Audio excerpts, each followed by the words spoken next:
আমার কটা পাইকিয়া আমরা বালবাগটা আমি পাকা করতে লেগে আনছি ওখানে আমি কাম করছি কারণ তো আমরা করতেছি কি করবো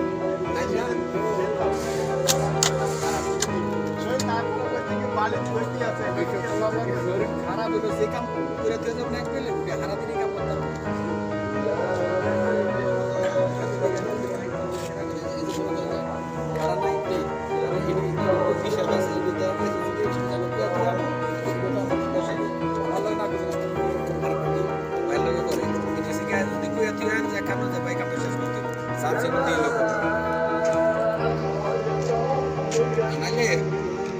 দেখা